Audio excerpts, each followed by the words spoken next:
Après plus de 2 mois d'entraînement, Waraba, le premier groupe de militaires maliens formé par l'Union européenne, prend service à Gao.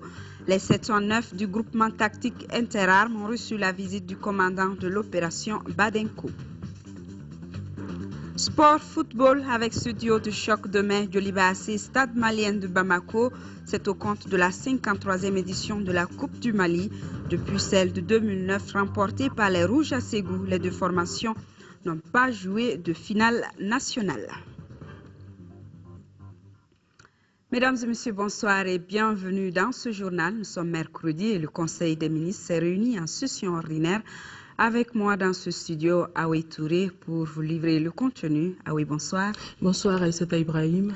Eh bien, le Conseil s'est réuni et après examen des points inscrits à l'ordre du jour, le Conseil a adopté des projets de texte et procédé à des nominations, n'est-ce pas? Tout à fait. Au chapitre des mesures réglementaires sur le rapport du ministre des Affaires étrangères et de la coopération internationale, le Conseil des ministres a adopté un projet de texte autorisant la ratification de l'accord de crédit bail signé à Jeddah en Arabie Saoudite le 21 novembre 2012 entre le gouvernement de la République du Mali et la Banque islamique de développement BID pour le renforcement de la capacité de la centrale électrique de Balengue 2 en vue de satisfaire les besoins des populations en énergie électrique.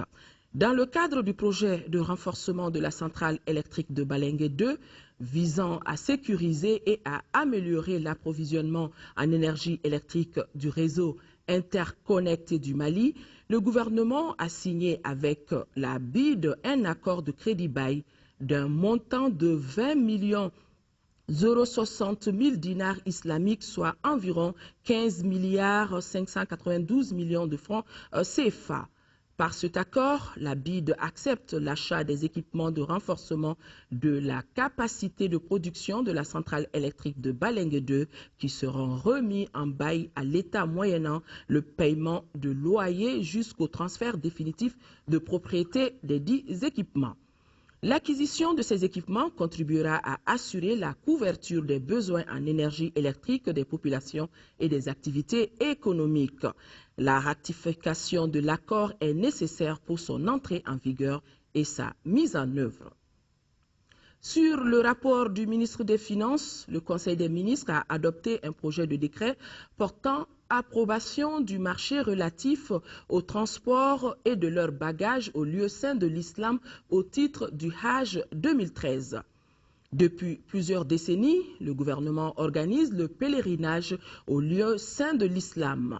Cette activité consiste pour l'État à assurer le transport aller-retour, la restauration, l'accès aux soins de santé et l'hébergement des pèlerins inscrits au niveau du ministère de l'administration territoriale, de la décentralisation et de l'aménagement du territoire.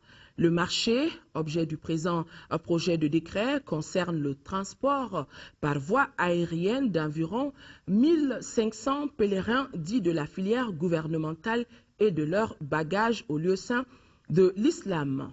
Il est attribué après un appel d'offres ouvert à la compagnie Nasser pour un montant de 2,97 milliards de francs CFA hors TVA et un délai d'exécution de 6 jours, soit 3 jours à l'aller et 3 jours au retour. Le financement est assuré par le Fonds spécial du pèlerinage, campagne 2013.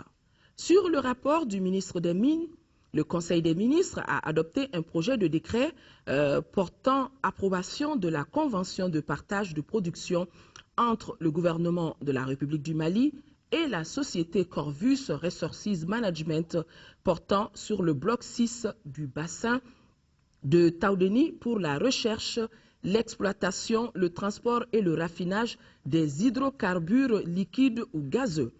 Dans le cadre de la promotion de la recherche et de l'exploitation d'hydrocarbures pour favoriser le développement économique du Mali, le gouvernement a signé une convention avec la société Corvus Resources Management Ltd, société de droit des îles Caïmans. Au terme de la dite convention, sur une période de 4 ans, la société Corvus Resources Management s'engage à effectuer sur le bloc numéro 6 du bassin de Taoudeni des travaux de recherche et un forage pour un montant de 35 millions de dollars des États-Unis, soit 17 milliards 500 millions de francs CFA environ. La convention détermine les droits et les obligations de la société Corvus Resources Management Ltd et de l'État.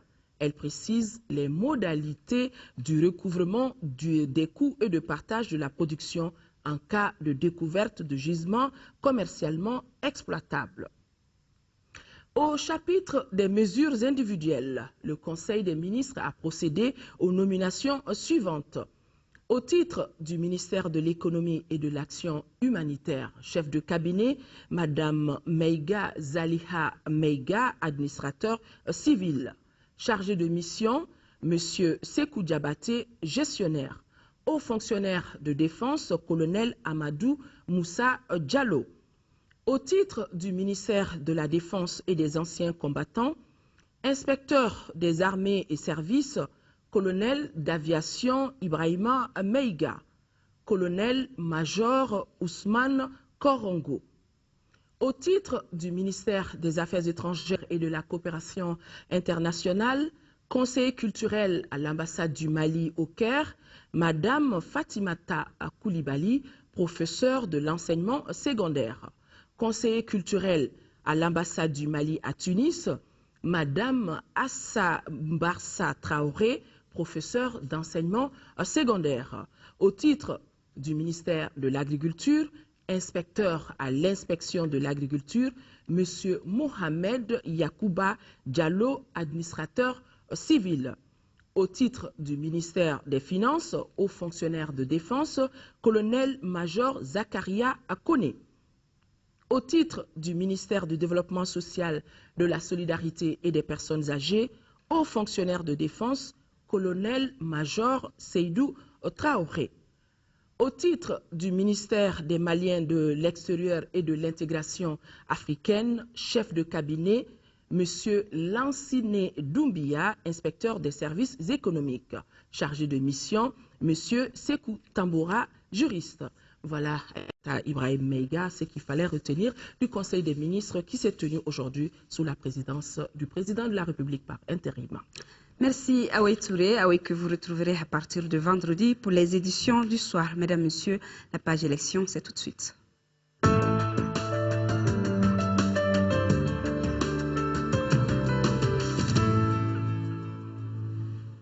Nous démarrons cette page avec ce communiqué dans le cadre de l'organisation de la campagne médiatique de l'élection présidentielle du 28 juillet 2013. Le président du Comité national de l'égal accès aux médias d'État invite les candidats dont les noms suivent à se présenter au siège de l'organe le jeudi 11 juillet 2013 pour l'enregistrement de leur message de campagne.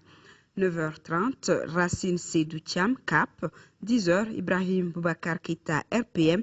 10h30, Sibiri Koumare Sira. 11h, Youssouf Sissi. Et vous pourrez suivre après ce journal les messages de campagne des candidats Oumar Bouri Touré, Aïdara Aïchata Alassane Sissé, Alliance Château 2013 et Cheikh Keïta Uda. Ces messages de campagne seront suivis des entretiens de 10 minutes avec les candidats de Oumar Ibrahim Touré, Oumar Bouri Touré, tous deux candidats indépendants. Le candidat du parti pour l'action civique et patriotique à l'élection présidentielle du 28 juillet a été investi au Palais de la Culture. Yankoro Iya Samake dédie sa candidature à la famille malienne. Le programme de société qu'il soumet à ses compatriotes est axé sur la santé, la sécurité et l'éducation. Sur ce dernier point, le candidat du PACP s'engage à doter chacune des régions du Mali d'une université. Brahma Traoré. Le Parti pour l'action civique et patriotique PACP investit son candidat à l'élection présidentielle du 28 juillet. Et c'est désormais Nyankoro Iya Samake, le maire de Yélé-Sébougou, qui défendra les couleurs du parti à cette échéance électorale.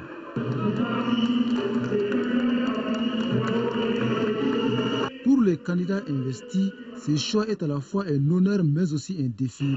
D'entrée de jeu, ils s'engagent à tourner la page des 20 ans de démocratie des façades au Mali. J'accepte de conquérir et j'accepte avec vous de tourner la page de tourner la page de 20 ans de mauvaise gestion du Mali, de tourner la page à 20 ans de mauvaise éducation, de tourner la page à 20 ans d'injustice sociale, à 20 ans d'irresponsabilité. Le candidat du PACP promet, une fois élu à la magistrature suprême, de redonner à l'école malienne ses lettres de noblesse. L'amélioration des conditions de travail du monde scolaire et la création de nouvelles universités seront son cheval de bataille, a-t-il assuré. Désormais, avec le président Samaké installé à Koulouba, chaque région du Mali sera dotée de sa propre université. On ne peut plus assister au drainage des cerveaux. Quand un jeune homme est éduqué et qu'il dépasse le niveau du lycée, il est immédiatement séparé de son environnement et envoyé à Bamako, là où se trouvait la seule université du Mali. Cela n'est pas normal. Chaque région a besoin de ses ressources. Chaque région fera mieux si les intellectuels demeuraient et si on créait des universités. Je vous dis ceci, comme inclus dans le programme de développement du Parti pour l'action civique et patriotique, nous allons intégrer la technologie dans l'éducation. La gestion de nos universités aujourd'hui manque de crédibilité. Il faut faire en sorte que les notes soient finalement décernées par le mérite en introduisant les tests et les examens par des programmes technologiques. Concernant le secteur de la santé, le candidat Nyakoro Yessamake s'engage à appliquer rigoureusement la loi hospitalière.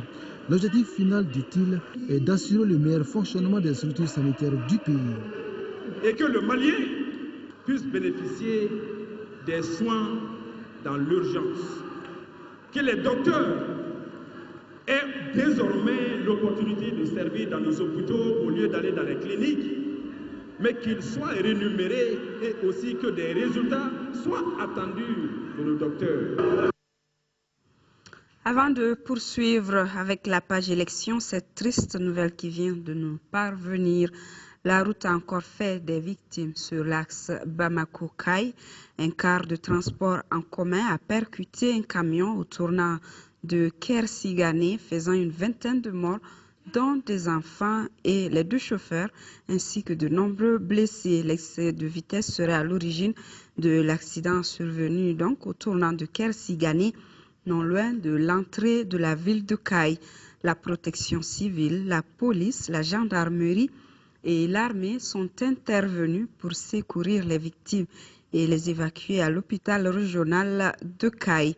Le gouverneur de la région s'est rendu au chevet des blessés. Auparavant, son directeur de cabinet s'était lui rendu sur les lieux de l'accident. Suite à cet incident tragique, le président de la République par intérim et l'ensemble du gouvernement présentent leurs condoléances les plus attristées aux familles des victimes et souhaitent prompt rétablissement aux blessés.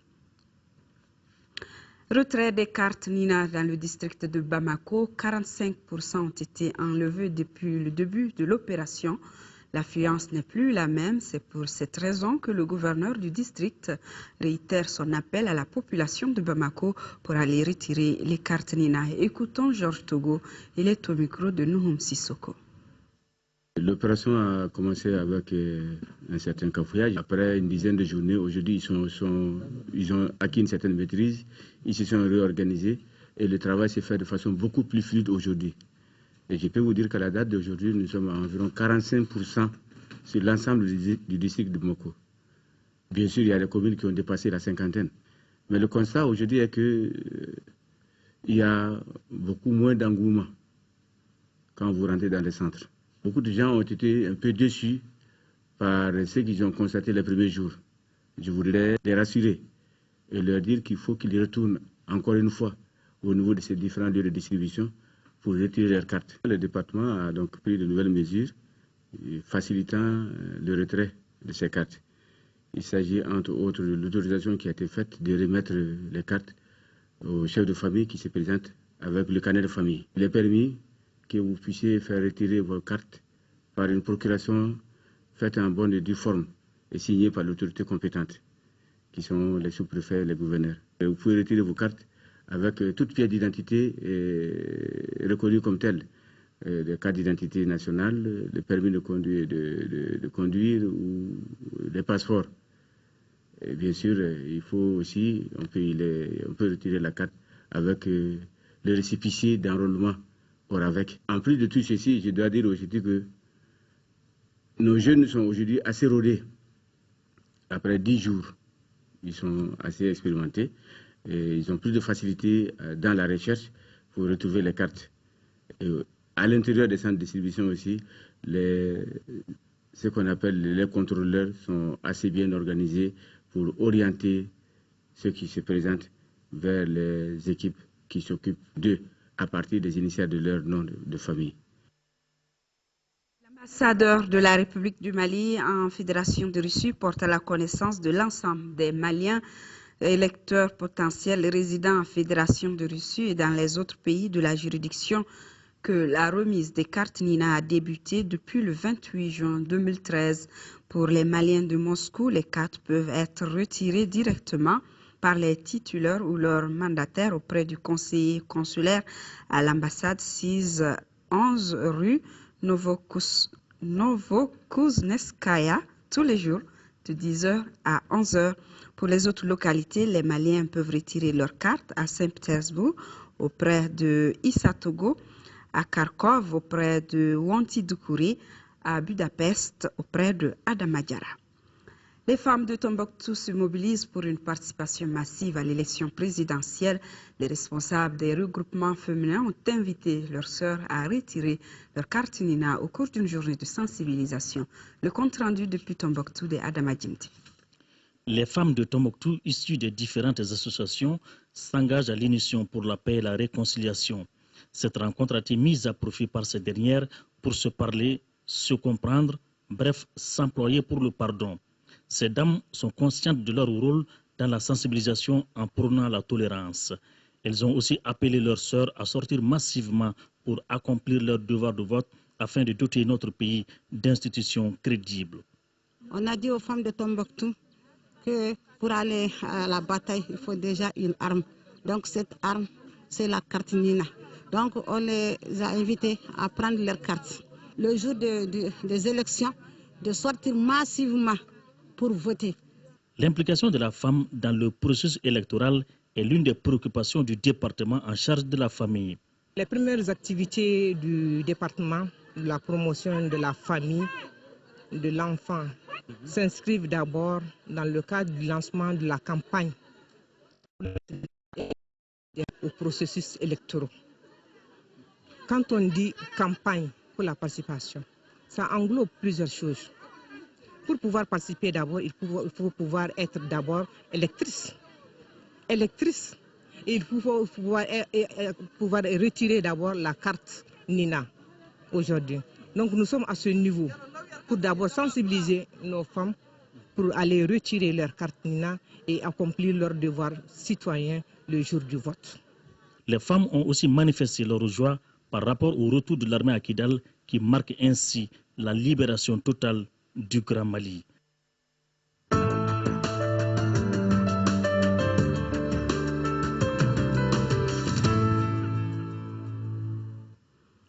Après plus de 2 mois d'entraînement, Waraba, le premier groupe de militaires maliens formé par l'Union européenne, est arrivé à Gao. Ce groupement tactique interarmes, qui compte 709 hommes, a reçu la visite du commandant de l'opération Badenko, le colonel Didakou, qui s'est réjoui de leur arrivée et les invite à accompagner les Nations Unies dans sa mission. De Gao, Daouda Sidiki Diara. Depuis le 25 juin dernier, le groupement tactique interarmes GTIA Waraba, fort de 709 hommes, a regagné le tiers des opérations à Gao. C'est là après plus de 2 mois de formation avec les instructeurs de l'Union européenne au centre d'instruction de Koulikoro. En attendant leur déploiement sur le terrain, les Waraba ont reçu la visite du commandant des forces maliennes. Après la revue, le colonel-major s'est adressé aux hommes. Ça fait du bien que nous nous retrouvons tous ensemble sur ce théâtre. Il y a beaucoup de gens que vous connaissez ici et qui vous connaissent également. Nous avons estimé qu'il est bon que vous restez un peu à Gao ici pour prendre le pouls de la situation, pour comprendre un peu ce qui se passe, non seulement aux côtés de nos forces, aussi avec les forces partenaires que nous avons ici, et la situation réelle même de notre ennemi sur le terrain. Le groupement tactique interarmes Waraba est une force capable de réagir rapidement face à une menace terroriste. L'entraînement est de rigueur chez les Waraba, comme les autres forces déjà déployées sur le terrain. Les autorités militaires attendent beaucoup du savoir-faire du GTIA Waraba. Nous attendions avec impatience cet outil. Quand je dis outil, il s'agit de GTIA Waraba en fait. C'est vraiment une plus-value, c'est un élément important au niveau du théâtre que nous venons de recevoir. Vous nous fassiez preuve d'engagement. Un autre élément que nous attendons de vous par rapport à l'exécution de vos missions ici sur le théâtre, c'est la discipline. Le commandant du théâtre a beaucoup insisté sur la discipline et a expliqué aux hommes la situation sécuritaire sur le terrain avant de les inviter à accompagner les Nations Unies dans leur mission. Nous sommes dans un accompagnement de la communauté internationale et particulièrement par rapport à la situation de Kidal. Et la situation de Kidal, on ne doit plus la gérer, en fait, quand je dis on ne doit plus la gérer, c'était beaucoup plus le cas avant, mais il faudrait que tout le monde comprenne que nous sortons maintenant de cette situation. Je parle de la gestion passionnée de ce problème. On sort de ça maintenant. Nous sommes dans un accompagnement de la communauté internationale qui nous aide à récupérer le reste du territoire national. Cette prise de contact qui a permis de tâter l'épaule des soldats a été bien appréciée par le commandant du GTIA Waraba. Le GTIA Waraba est composé de 3 compagnies d'infanterie, d'un escadron blindé, d'une batterie d'artillerie, d'une section du génie militaire, d'une section des commandos pour des raids et d'un détachement de l'armée de l'air. Les forces de la MINUSMA se renforcent petit à petit à Kidal. Le contingent togolais, composé de 40 policiers, est allé s'ajouter au contingent béninois et sénégalais. Parallèlement, les forces de sécurité maliennes sont aussi sur place pour la sécurisation et le bon déroulement des élections présidentielles. Écoutons le commandant de la Légion de la gendarmerie de Kidal, lieutenant-colonel Moussassi. Il nous donne plus de précisions au micro de nos frères de la DIRPA. Donc, face à de telles situations, il y a les hommes qui sont là pour le maintien de l'ordre. Obligatoirement, la gendarmerie doit protéger les personnes et leurs biens, disperser cette foule pour que tout le monde respire normalement, pour que tout le monde se sente sécurisé à Kidal. Mais le contexte politique et international qui prévaut ne m'autorise pas à jeter mes hommes directement sur cette foule-là sans avoir reçu des instructions précises et déterminées par les accords. Donc traditionnellement, on doit assurer la sécurité des personnes et leurs biens et procéder à la dispersion de cette foule de manifestants. Maintenant, il va arriver même qu'on va être obligé de le faire parce que on sent un peu d'insuffisance de la part de la communauté internationale. Ils commencent à escalader le mur pour agresser les gens. Ils lancent des propos outrageants sur le personnel militaire. Ils ont blessé un militaire hier, ils ont cassé les vitres de nos véhicules. Donc on ne va pas continuer à rester dans cette passivité. Il va falloir que nous prenions des dispositions. Voilà, parce qu'au fur et à mesure, ils progressent, ils grignotent sur le terrain. Il va arriver un moment, ils risquent même d'escalader le mur pour venir nous attaquer. Voilà la situation à Kidal. La première vice-présidente de la commission Dialogue et Réconciliation, accompagnée d'une forte délégation, était en mission à Sikasso avec les autorités régionales et la société civile d'Ixo. Il a été question des missions assignées à la commission et des actions qu'elle compte mener pour une réconciliation nationale. Idrissa Goulou Sissoko. Informer et sensibiliser les autorités régionales, la société civile et la population du Kénédougou, tel était l'objectif de cette première rencontre des membres de la commission Dialogue et Réconciliation. Selon la première vice-présidente de la commission, Mme Traoré Oumou Touré, cette rencontre vise à recueillir les attentes, les critiques, les propositions et aspirations de toutes les couches sociales en vue de parvenir à une paix durable. Dès l'entame de la rencontre, le chef de l'exécutif régional signalera que le message de la paix et de la réconciliation bénéficiera d'un écho favorable en 3e région. À l'instar des autres régions du pays, la région de Sikasso a profondément ressenti les effets de la crise au plan social, économique et sécuritaire. Plus de 12 000 déplacés des régions du Nord ont été accueillis dans toute la région, dans des familles d'accueil et non dans des camps de déplacés. Nous adressons nos sincères remerciements à l'ensemble de nos compatriotes de la 3e région qui, en plus de leur hospitalité légendaire à l'endroit des déplacés, ont contribué à l'effort de guerre pour plus de 90 millions de nos francs. Les questions des participants avaient trait aux critères de désignation des membres de la commission, la question de Kidal et bien d'autres préoccupations. Et je vous assure, nous sommes sortis très satisfaits de cette rencontre. Et je pense que les débats ont été très sincères, très sincères. C'est-à-dire au Mali aujourd'hui, il ne doit pas avoir de sujet tabou quand il s'agit d'une question nationale. Au sortir de ce premier contact, plus d'un auront été édifiés sur la commission Dialogue et Réconciliation. En première région, le ministre de la Famille, de la Promotion de la Femme et de l'Enfant a rencontré les personnes déplacées vivant à Kaï, Alouata Ishata Saï, voulait s'enquérir de leurs conditions de vie. Elle en a profité pour leur remettre des kits de dignité et une enveloppe symbolique Kansutu Kanouté. La ministre de la Famille et de la Promotion de la Femme et de l'Enfant a profité du lancement de la campagne nationale sur Femmes, le vote est ton droit à Kaï pour s'enquérir des nouvelles des déplacés, notamment celles des enfants, et échanger avec eux sur leur retour éventuel dans leurs foyers respectifs. Le premier objectif qui m'a amené, c'était par rapport pour échanger avec elles, voir comment organiser leur retour, quelle stratégie il faut, avec quels moyens les aider à retourner dans leurs familles respectives. Cette visite, dira le président des ressortissants et sympathisants des régions Nord à Kaï, les a beaucoup réjouis. Cette visite montre à suffisance que la solidarité est une des valeurs sociétales solidement ancrées dans nos comportements quotidiens, mais aussi et surtout dans des moments difficiles. Au cours des échanges, les déplacés ont exprimé leur souhait de rejoindre leurs foyers respectifs, mais il manque de moyens. Du siècle de Kaï, Sadio Keïta les a informés de la mise en place d'un projet à l'intention de tous ceux qui voudraient retourner chez eux au conseil régional de Kaï. La ministre leur a demandé de se dépêcher car les élections sont proches. Sans le retrait des cartes Nina, le vote serait impossible, ajoutera-t-elle. À l'issue des échanges, Madame la ministre a remis la somme de 500 000 francs CFA aux enfants des déplacés de Kaï au nom des enfants maliens du Gabon. À ce geste s'ajoute celui du département de Mme Alouata Ishata Saï qui a offert aux déplacés des kits de dignité, des kits médicaux et des vivres. Madame la ministre a rencontré le personnel de la Direction régionale de la promotion de la femme, de l'enfant et de la famille. Au cours des échanges, la directrice régionale, Mme Bakayoko Mariam Koulibaly, a présenté les activités menées, des activités qui étaient axées cette année sur l'assistance aux enfants et aux femmes en situation difficile. Elle a aussi signalé les difficultés qui ont pour nom la vétusté des locaux, le manque du personnel, de matériel informatique, entre autres. La ministre a félicité et encouragé la directrice et son personnel pour le travail abattu, et ce, malgré la crise.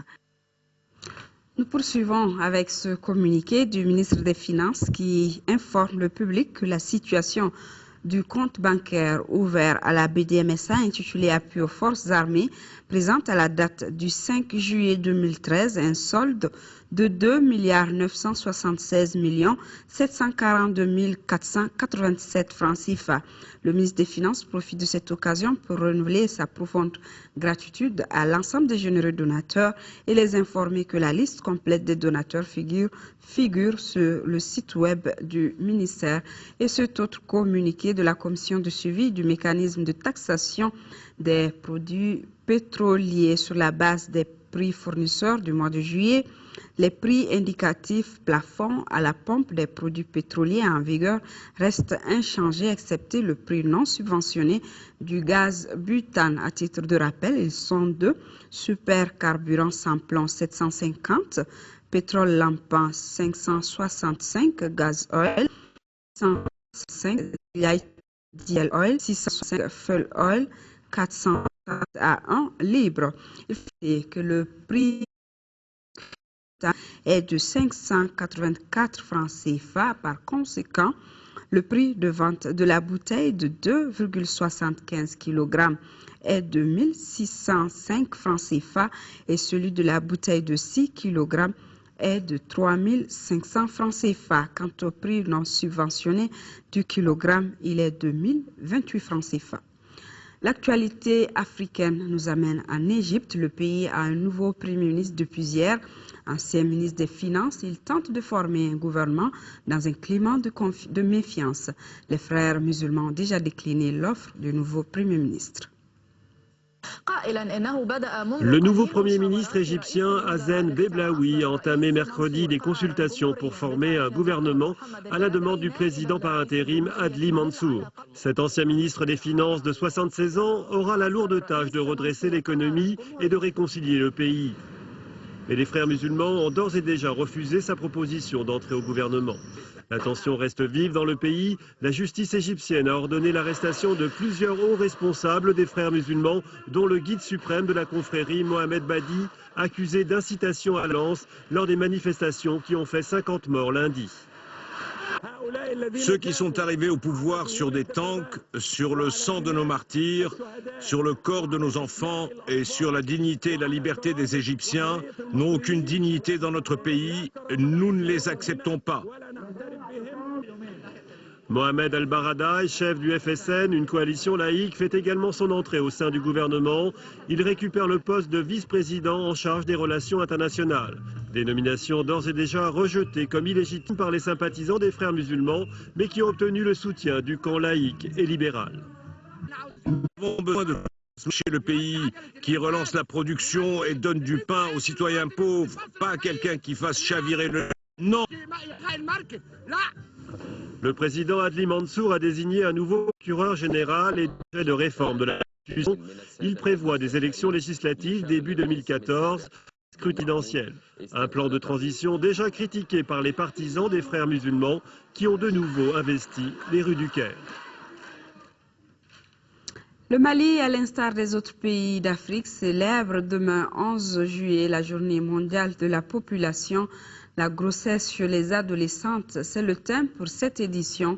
Le ministre de l'Économie et de l'Action humanitaire a saisi l'occasion pour lancer un appel à tous les acteurs du développement pour l'intégration des questions de population dans leur programme. Écoutons un extrait de son message au micro de Moussa Fani. Cette année, la commémoration sera faite autour du thème « Les grossesses chez les adolescentes ». Ce thème nous interpelle à tous les niveaux. Les résultats de notre dernier recensement général de la population et de l'habitat nous rappellent à quel point notre croissance démographique constitue une contrainte majeure à la réduction de la pauvreté. En effet, lorsque la croissance économique ne dépasse que de très peu le croît démographique, il va sans dire que le revenu par tête ne s'améliore que de très peu. C'est donc l'occasion de lancer un appel à tous les acteurs de développement pour une plus grande intégration des questions de population dans les plans et programmes de développement afin d'accélérer notre marche vers une véritable transition démographique. Les questions de population sont à la fois complexes et multisectorielles. Elles touchent aux us et coutumes, mais se posent aussi en termes d'éducation et singulièrement des filles, de santé et plus particulièrement d'accès aux services de santé de la reproduction. Elle touche aussi aux droits des femmes. L'objectif poursuivi, il convient de ne pas le perdre de vue, c'est de permettre aux individus, familles et communautés d'avoir de meilleures conditions de vie et de bien-être.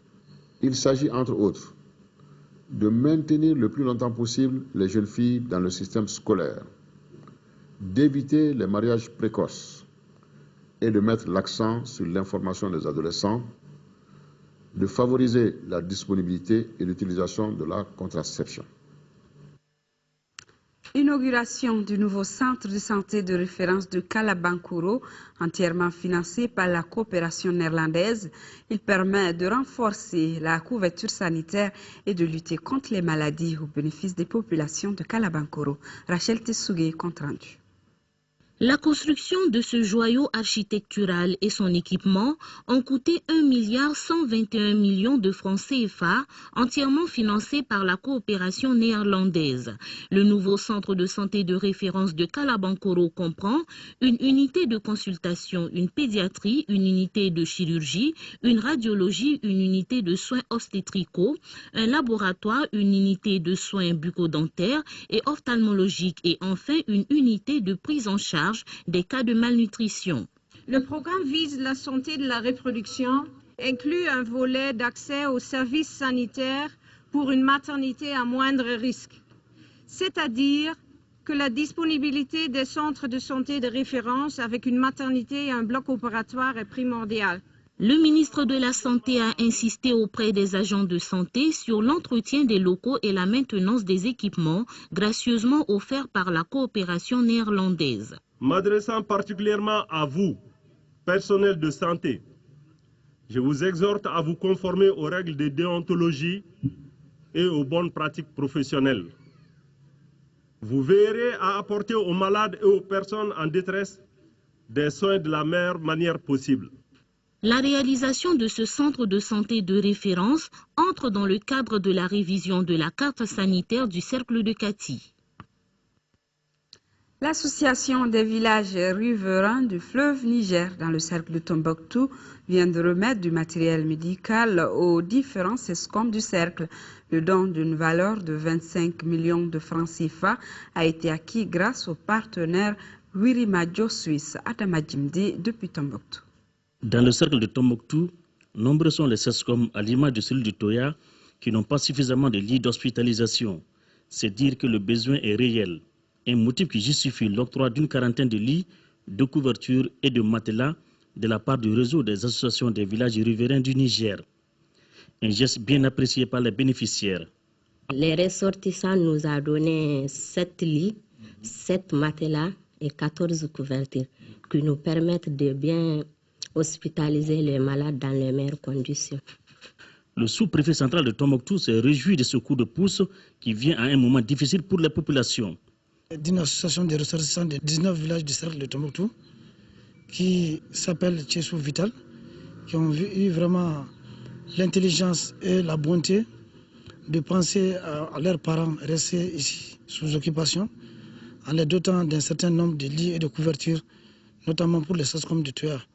Je ne peux que les remercier pour les gestes et que cela serve d'exemple pour tous les ressortissants des régions du Nord. Pour le donateur, cette intervention n'est pas la première.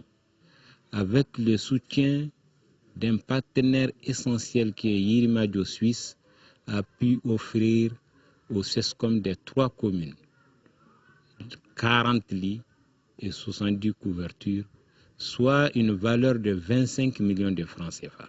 Cette action simple mais pleine de signification doit inciter d'autres à emboîter le pas. Après Gao, l'ONG El Farouk était en 5e région où elle est venue au secours des familles démunies de la commune urbaine de Douanza.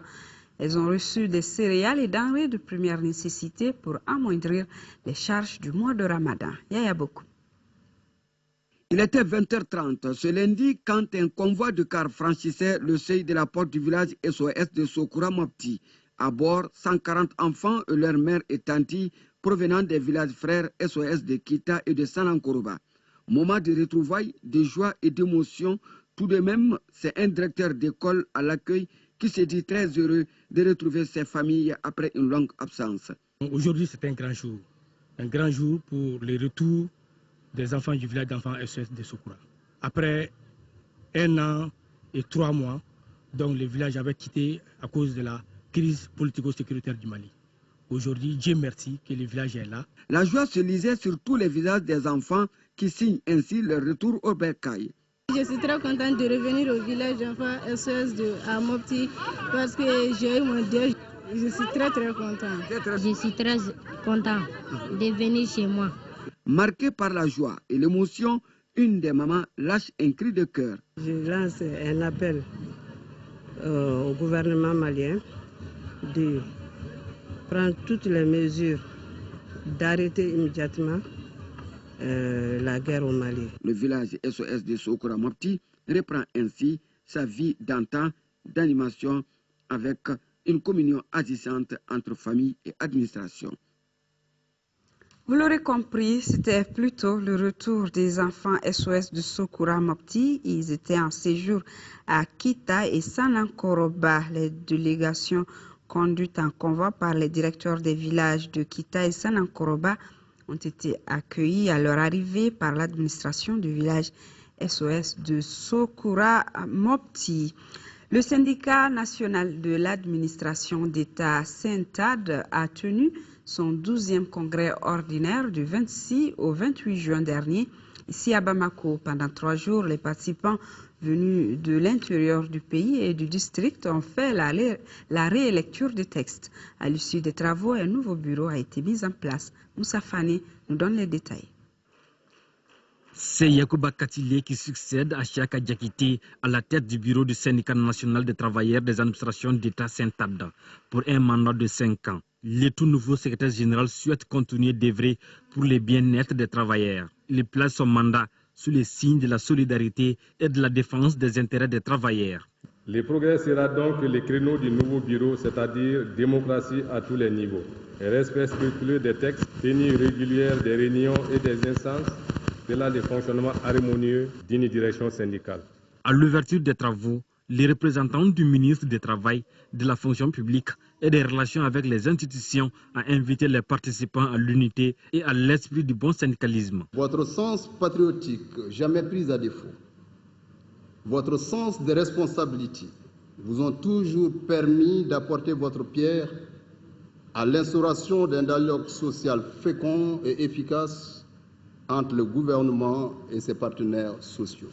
Vous n'avez à aucun moment occulté la défense des intérêts de vos militants. Vous avez toujours œuvré, la centrale en tête, pour un mieux-être des travailleurs de l'administration d'État. Plusieurs recommandations ont été formulées, parmi lesquelles la dotation des différents services en moyens humains et matériels suffisants, la répartition des agents dans les différentes localités du territoire et la création des centres de formation et de perfectionnement des agents de l'État. Je vous l'annonçais donc, Al-Farouk était en 5e région où elle est venue au secours des familles diminuées.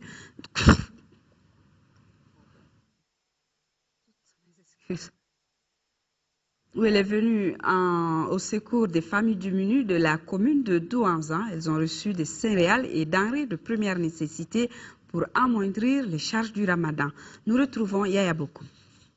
La présente donation, composée de 23 tonnes de mil, 11 tonnes 500 de riz, 1 tonne de sucre, 30 cartons de lait, 30 cartons d'huile pour une valeur de 15 millions de francs CFA, est une aide de l'ONG Al-Farouk Mali en faveur de 230 ménages de la commune urbaine de Douanza. Depuis une année, il y a quelques mois, le Mali a vécu un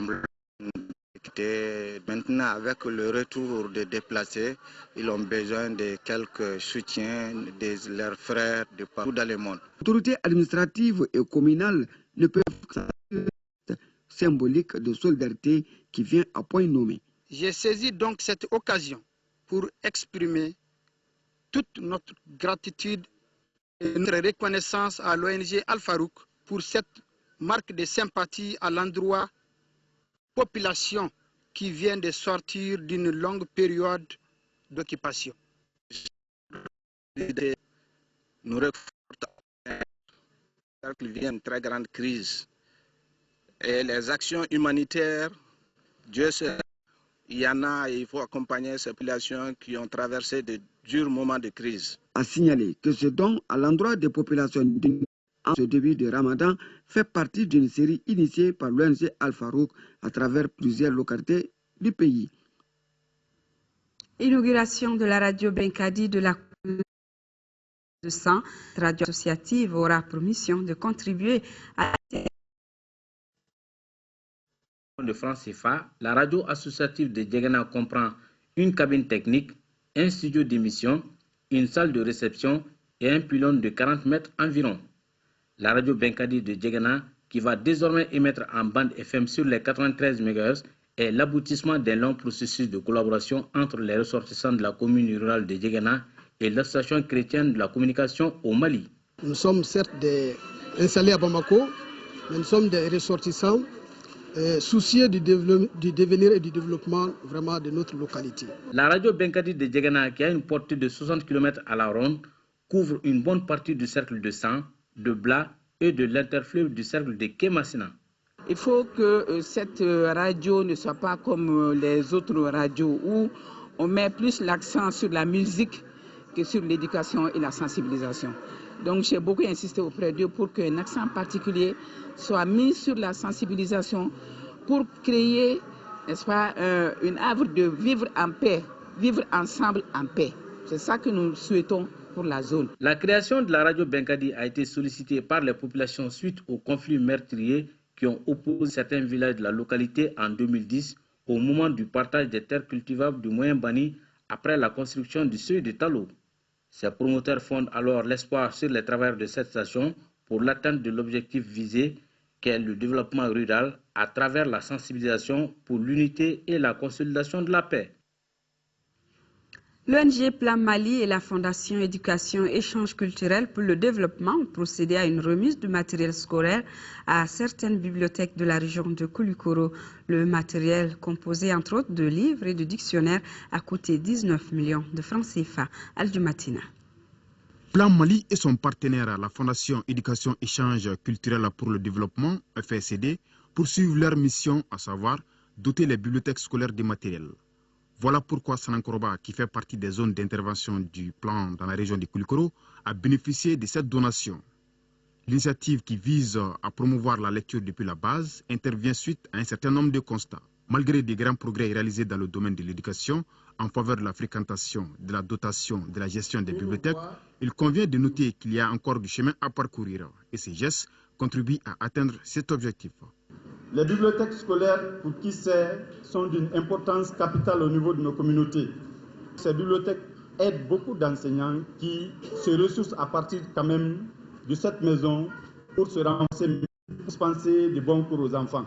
Car nous tous, enfants, nous chacun à quelques degrés de niveau de responsabilité que nous soyons placés, n'est-ce pas, de faire des lectures pour mener à bien cette mission de service public de l'État qui nous est confié à un moment de notre carrière. A noter que le projet dotera les 26 écoles de Cap des pays de Kangaba, Kati, Kita et Braouli des livres, notamment des romans littéraires et des dictionnaires. Sport football, demain la finale de la 53e édition de la Coupe du Mali se jouera entre le Djoliba AC et le Stade malien de Bamako. Depuis la finale de 2009, remportée par le Djoliba 1-0 à Ségou, les deux formations n'ont pas joué de finale de trouver un d'entraînement des Rouges pour voir comment ils se préparent. Les éléments de réponse dans ce reportage. Après une saison agitée au plan national et continental, les Rouges de Bamako semblent avoir retrouvé la sérénité de la Coupe du Mali. Ce qui fait que cette finale est préparée avec beaucoup de concentration, de sérieux et de rigueur à tous les niveaux. C'est un grand club, donc on a besoin d'un titre pour vraiment couronner la sérénité, tout en sachant qu'on va jouer contre une équipe qui est le rival, entre parenthèses. Donc c'est un grand club, c'est l'équipe championne, donc on serait sérieux dans le jeu durant toute la partie.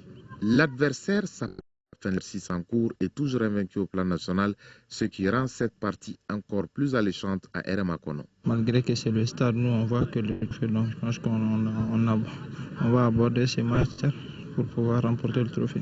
Cette Coupe du Mali reste la seule chose à convoiter pour les Rouges cette saison au plan national, car ils ont déjà perdu leur titre de champion au profit de leur adversaire. La finale entre les stades et le Djoliba, c'est une autre chose, ça a une autre réalité. Je pense qu'on a des potentiels et si on les met en jeu, on pourra gagner cette finale. Pour ce faire, l'équipe a besoin de ses supporters avec beaucoup plus de fair play. Nous demandons aux supporters toujours. Pour la 12e fois, le Djoliba AC va jouer le Stade malien de Bamako en finale de la Coupe du Mali. Pour le moment, il compte 5 victoires pour 6 défaites. Rappelons que la première finale s'est jouée en 1961 Et toujours en football, c'est vrai donc de la Coupe du Mali depuis 2006, le Stade malien de Bamako tentera de décrocher sa 18e étoile. Par les éléments de réponse avec Siragatou Sissé. Et retranché dans son fief à Sotiba, le Stade malien de Bamako s'oxygène et met les bouchées doubles pour la finale de leur 27e finale de Dame Coupe. Ils en ont gagné 17 et perdu 10. La dernière victoire remonte à 2006, 2-1 contre l'ASB. Et la dernière défaite date de prolongation. Pour le grand rendez-vous de cette 53e édition face au Djoliba AC, son rival de tous les temps, le Stade malien de Bamako ne veut pas connaître la même désillusion qu'en 2009 à Ségou. 4 ans après, l'affiche Djoliba AC, Stade malien de Bamako nous est proposée avec son lot de défis et d'émotions. Vous savez bien que le Djeliba, ils ont perdu les championnats, laissé l'objectif pour eux, c'est ça. Ça va être un match très difficile. Une finale de et joueur rêve de la vivre dans sa carrière. Ça fait plaisir de jouer une finale de la Coupe du Mali, surtout contre le Djeliba qui est un grand club. L'encadrement technique travaille d'arrache-pied et crée les conditions de la Coupe du Mali. On va tout faire pour battre le Djeliba, mais on sait que le Djeliba travaille aussi de son côté, va mettre des choses en place et que ce que je souhaite surtout, c'est que ce soit une belle fête. Du 15 titres de champion national avant le terme de la saison, le Stade Malien de Bamako vise dans la foulée le doublé, le 4e de son histoire. Et comme à l'accoutumée, la Fédération malienne de foot et son partenaire procèdent à la remise du maillot finaliste cet après-midi au siège de la FEMAFOOT. Les finalistes de la 53e édition du Mali sur leur maillot, une finale prévue demain entre le Djeliba AC et le Stade malien de Bamako à 16h30 au stade Omnisport. Et que le meilleur gagne. Voilà, c'est la fin de cette édition. Je vous présente toutes mes excuses car j'étais obligée de me débarrasser d'un insecte en direct. Merci pour votre fidélité. 20h30. Bonsoir.